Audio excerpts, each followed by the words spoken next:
नमस्कार. संघर्ष वृत्तवाहिनीमध्ये आपलं स्वागत. घेऊया ठाणे आणि आसपासच्या परिसरामधील घडणाऱ्या महत्त्वाच्या घडामोडींचा आढावा.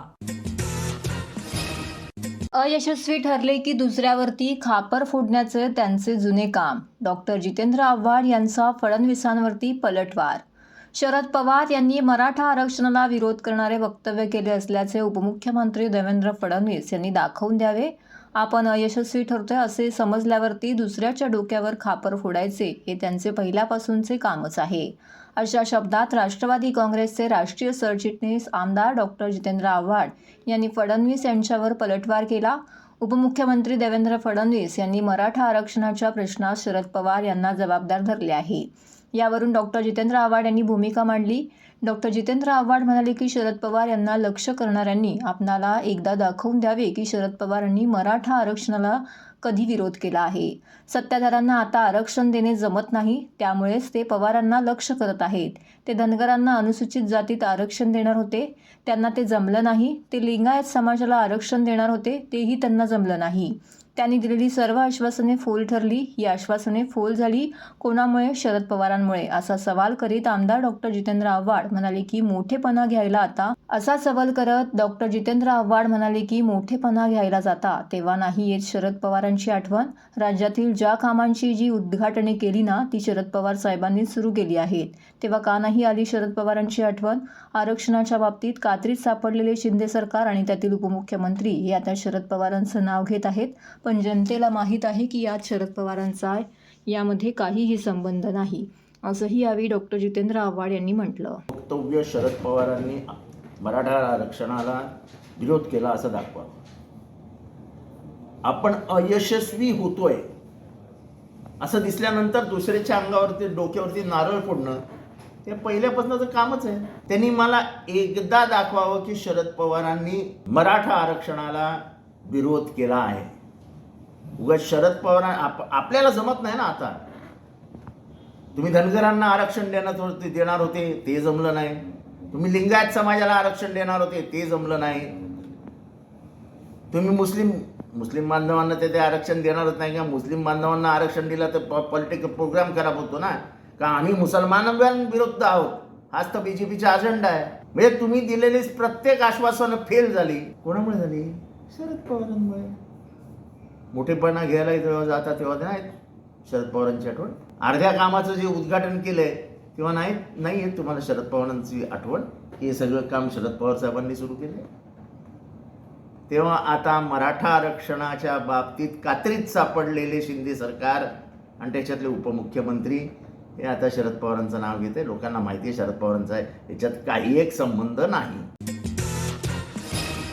सर्व नागरिकांना आवाहन करण्यात येत आहे की सध्या डासांमार्फत पसरणाऱ्या डेंग्यू या आजाराचा प्रसार रोखण्यासाठी प्रत्येकाने पुढील प्रमाणे कार्यवाही करावी. डेंग्यू आजार एडिस इजिप्ती हा डास चावल्याने होतो. या डासांची पैदास साचलेल्या किंवा साचवलेल्या स्वच्छ पाण्यामध्ये होते. 8 दिवसांपेक्षा जास्त दिवस पाणी उघडे व साचून राहिल्यास त्यात डास अंडी घालतात. अंड्यांच्या अळ्या तयार होऊन पुढे डास तयार होतात.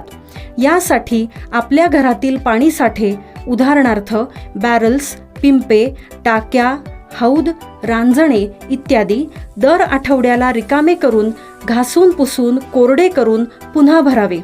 1 दिवस कोरडा दिवस म्हणून पाळावा.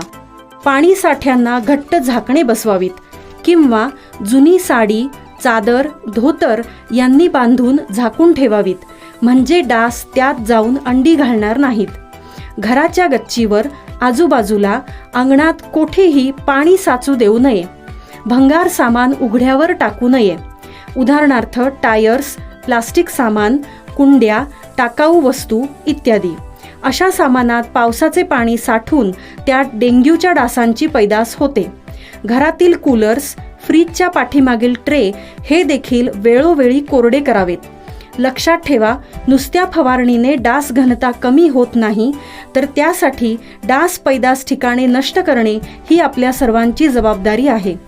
कोणताही ताप अंगावर न काढता जवळच्या शासकीय रुग्णालयात मोफत औषधोपचार घ्या. अशा प्रकारे नागरिकांनी सहकार्य केल्यास डेंग्यूचा प्रसार रोखणे सहज शक्य आहे.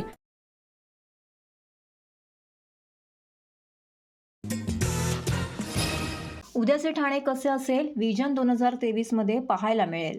उद्याचा ठाणेकर शहराबद्दल कसा विचार करतो हे जाणून घेण्यासाठी ठाणे वैभव आयोजित आणि वावीकर आय इन्स्टिट्यूट प्रायोजित व्हिजन 2030 उपक्रमाचं उद्घाटन आज महापौर नरेश म्हस्के यांच्या हस्ते संपन्न झालं. इटर्निटी गृहप्रकल्प आणि ज्ञानसाधना महाविद्यालयादरम्यान सेवा रस्त्यावरती असणाऱ्या बाळासाहेब ठाकरे स्मारक मंदिरात 2 दिवस चालणाऱ्या उपक्रमात 130 शाळांमधील 2000 विद्यार्थ्यांनी सादर केलेली चित्रे आणि सुमारे 80हून अधिक मॉडेल्स यांची प्रदर्शनामध्ये मांडणी करण्यात आली होती. ठाणे महानगरपालिकेचे आयुक्त अभिजित बांगर यांनी विद्यार्थ्यांशी हितगुज करून त्यांच्या अपेक्षा आणि सूचना समजून घेतल्या. या व्यतिरिक्त शहर विकास, पर्यावरण, वाहतूक, कायदा, सुव्यवस्था, नियोजन इत्यादी विषयांवरती मार्गदर्शन करण्यासाठी या ठिकाणी तज्ज्ञ आले होते. या उपक्रमास पाठिंबा द्यावा असं आवाहन वावीकर आय इन्स्टिट्यूटचे डॉक्टर चंद्रशेखर वावीकर आणि ठाणे वैभवचे संपादक मिलिंद बल्लाळ तसेच व्यवस्थापकीय संपादक निखिल बल्लाळ यांनी केले आहे. भविष्यातील म्हणजे 2030 मधील ठाणे या विषयावरती व्हिजन 2030 हे शाळेतील मुलांच्या नजरेतून भविष्यातील ठाणे हा सुंदर उपक्रम ठाणे वैभव परिवार, मिलिंद बल्लाळ आणि निखिल बल्लाळ आणि ज्यांच्या संकल्पनेतून हा जो कार्यक्रम आयोजित केलेला आहे ते डॉक्टर वावीकर. अतिशय सुंदर उपक्रम प्रदर्शन या ठिकाणी आयोजित केलेलं आहे. खऱ्या अर्थाने लहान मुलांवरती संस्कार करणं गरजेचं असतं. भविष्यात हे भारतीय नागरिक म्हणून पुढे काम करणार असतात आणि खऱ्या अर्थाने त्यांच्यावर संस्कार करणं गरजेचं असतं. ते काम ठाणा वैभव परिवार आणि डॉक्टर वावीकर फॅमिली करत आहे. ठाणेकरांच्या वतीने मी त्यांचा आभार मानेन. सर्वप्रथम तर हा जो उपक्रम आहे या उपक्रमाच्या माध्यमातून आम्ही ठाणेकरांचा सहभाग आपल्या स्मार्ट सिटीमध्ये कसा असावा हा विचार जो आहे हा पुढे नेण्याचा प्रयत्न करतोय. ठाणे शहरात सकारात्मकता आहे आणि त्याचं कुठेतरी प्रतिबिंब ह्या सगळ्या प्रदर्शनात आपल्याला उमटलेलं दिसतंय. मुलांचा जो सहभाग आहे आणि त्यांनी ज्या संकल्पना मांडलेल्या आहेत त्या अद्वितीय आहेत की ते कसं बघतायत, कारण की ते उद्याचे नागरिक आहेत आणि त्याच्यामुळे त्यांनी काढलेली जवळजवळ 2000च्या वर चित्र आहेत, 80च्या वर मॉडेल्स आहेत आणि या सगळ्या माध्यमातनं शाळांनी जो काही सहभाग दिलेला आहे तर त्याच्यामुळे जी वातावरण निर्मिती होईल त्यातनं ठाणे महापालिकेचं काम सुकर होईल. कारण की हे एकट्या ठाणे महापालिकेचं, एकट्या शासनाचं काम नाही आहे आणि आम्ही सातत्याने ठाणे वैभवतर्फे असं सांगतोय की हे मुख्यमंत्र्यांचं शहर आहे आणि मुख्यमंत्र्यांचं शहर असल्यामुळे आपल्या सर्वांची जबाबदारी खूप वाढीव आहे. त्या वाढीव जबाबदारीला कुठेतरी साजेसं काम इथल्या संस्थांनी, मग ठाणे वैभवसारखं आता सुवर्ण महोत्सवाच्या टप्प्यावर आलेलं दैनिक यांनी पण केलं पाहिजे. या दृष्टिकोनातून हा विचार आम्ही मांडत असतो आणि सुदैवाने आम्हाला डॉक्टर चंद्रशेखर वावीकर यांच्यासारखे त्यांचं पाठबळ लाभलं. ठाणे आपलं सुंदर दिसायला पाहिजे. जसे वेगवेगळे शहरं असतात, पुणे, बँगलोर, चंदीगड, त्यांना स्वतःची आयडेंटिटी आहे. तशी ठाण्याची आयडेंटिटी इम्प्रूव्ह करण्यासाठी काय करायचं याचा विचार तर आपले सगळ्यात जास्ती क्रिएटिव्ह माइंड्स म्हणजे स्टुडंट्स, म्हणून आम्ही स्टुडंट्सना अप्रोच करायचा विचार केला आणि जो रिस्पॉन्स आलेला आहे त्याच्याने ॲक्च्युली आम्ही थक्क झालेलो. ओव्हरवेल्मिंग सगळ्या स्टुडंट्सनी, टीचर्सनी, ड्रॉइंग टीचर्सनी, प्रिन्सिपल्सनी इतकी मेहनत घेतलेली आहे. 2000च्या वर ड्रॉइंग्स आणि 80च्या, मला वाटतं आता 100 झाली असेल, 100 मॉडेल्स आहेत आणि इकडे थांबणार नाही. याच्यातनं काही संकल्पना घेऊन त्या पुढे गव्हर्नमेंट ऑफिशियल्सपर्यंत किंवा योग्य त्या चॅनलमध्ये पोचवून त्याच्यातनं काहीतरी पॉझिटिव्ह निर्माण होईल याचा आम्ही डेफिनेटली प्रयत्न करू. TJSB सौर शक्ती कर्ज, गो ग्रीन, करा वीज बिलावर बचत. आकर्षक व्याजदर, 84 महिने परतफेड कालावधी, 80% लोन, व्यावसायिक आणि उद्योजकांकरता सुद्धा.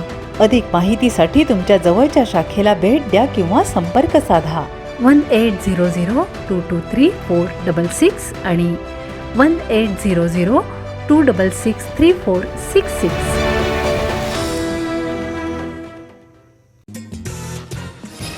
भाजपा उद्योग आघाडी करणार ठाण्यात विश्वकर्मा योजनेचा प्रसार. संजीव नाईक, निरंजन डावकर यांच्या हस्ते रथांचं उद्घाटन, सेजल कदम यांचा पुढाकार. पंतप्रधान नरेंद्र मोदी यांनी सुरू केलेल्या प्रधानमंत्री विश्वकर्मा योजनेचा भाजपच्या उद्योग आघाडीकडून ठाणे शहर व जिल्ह्यात प्रसार करण्यात येणार आहे. भाजप उद्योग आघाडीच्या महिला प्रदेश संयोजिका सेजल संजय कदम यांनी प्रसारासाठी पुढाकार घेतला असून विश्वकर्मा योजनेच्या 3 रथांचे माजी खासदार संजीव नाईक व आमदार निरंजन डावखरे यांच्या हस्ते उद्घाटन करण्यात आले.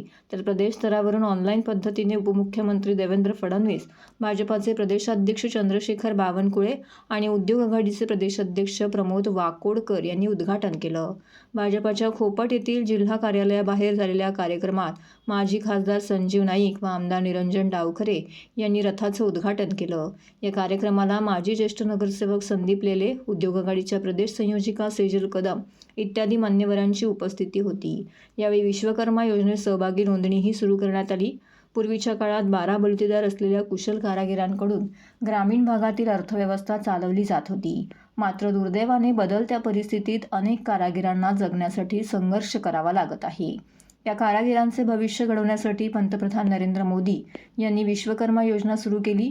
या योजनेचा भाजपच्या प्रत्येक कार्यकर्त्याने प्रचार करून गरजू कारागिरांपर्यंत योजना पोहोचवून त्यांचे जीवनमान बदलावे असं आवाहन आमदार निरंजन डावखरे यांनी केलं. तर पंतप्रधान नरेंद्र मोदी यांच्याकडून सामान्य कारागिरांच्या प्रगतीचा विचार करण्यात आला. त्याला सर्व नागरिकांनी पाठिंबा द्यावा असं आवाहन संजीव नाईक यांनी केलं. मला आज आनंद आहे की या ठिकाणी ताईंनी खूप चांगलं काम गेल्या अनेक वर्ष ते सामाजिक कार्य करतात आणि आज भारतीय जनता पक्षाच्या कामगार आघाडीच्या माध्यमातून त्यांच्यावरती एक चांगली जबाबदारी आणि खऱ्या अर्थानं 12 बलुतेदार हे अनेक वर्षापासून त्यांचे दुर्लक्षित होते, वंचित होते.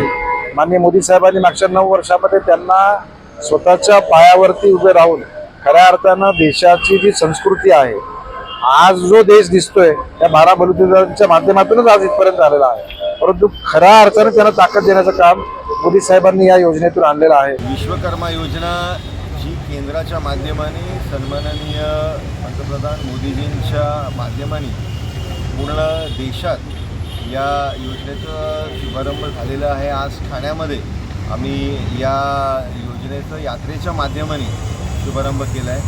हे रथ जे आहेत हे विश्वकर्मा योजनेच्या संदर्भातली साक्षरता, त्याच्याबद्दलची माहिती आणि या विश्वकर्मा योजनेमध्ये जास्तीत जास्त लाभार्थ्यांची नोंद व्हावी यासाठी ही यात्रा होणार आहे. मी सेजल संजय कदम, भारतीय जनता पार्टी उद्योग आघाडीचे महाराष्ट्राचे अध्यक्ष, महिला सेनेचे अध्यक्ष. आज आपण मोदीजींच्या संकल्पनेची जी एक कल्पना आहे की विश्वकर्मा योजना ही 12 बलुतेदारांपर्यंत पोहोचली पाहिजे आणि त्याचा एक दृढ निश्चय करून पदाच्या पहिल्याच कार्यक्रमाची एक सुरुवात मी माझं जिथे मी रहिवासी आहे ठाणे जिल्ह्याची, तिथून सुरुवात केलेली आहे. ठाणे रेल्वे स्थानकात 2 दिवस मेगा ब्लॉक. 16 व 17 डिसेंबरला रेल्वे पादचारी पुलावरती गर्डर लॉन्चिंग. मध्य रेल्वेवरील प्रचंड गर्दीच्या ठाणे रेल्वे स्थानकात नवीन रेल्वे पादचारी पुलावर गर्डर लॉन्च करण्यासाठी 16 डिसेंबर व 17 डिसेंबरच्या मध्यरात्री वाहतूक आणि पॉवर ब्लॉक घेण्यात येणार आहे. या कालावधीत ट्रान्स हार्बरच्या अप आणि डाऊन मार्गावरील उपनगरीय गाड्या रद्द राहतील, तर काही लांब पल्ल्याच्या गाड्या 15 ते 20 मिनिटं विलंबाने धावणार असल्याचं रेल्वे प्रशासनाने स्पष्ट केलं आहे. मध्य रेल्वेच्या ठाणे स्थानकाच्या 5 मीटर रुंद पादचारी पुलाच्या साठी गर्डर्स लॉन्च करण्यात येणार आहेत. त्यासाठी शनिवार 16 डिसेंबर आणि रविवार 17 डिसेंबरच्या रात्री 10:10 पहाटेपर्यंत विशेष वाहतूक आणि पॉवर ब्लॉक घेण्यात येणार आहे, ज्यात अप फास्ट 5वी 6वी अप आणि डाऊन ट्रान्स हार्बर लाईन्सवर ब्लॉक घेण्यात येणार आहे. तर हे होतं संघर्ष वृत्तवाहिनीचं आजचं बातमीपत्र. उद्या पुन्हा भेटू याच वेळी याच ठिकाणी ताज्या घडामोडींसह. तोपर्यंत नमस्कार.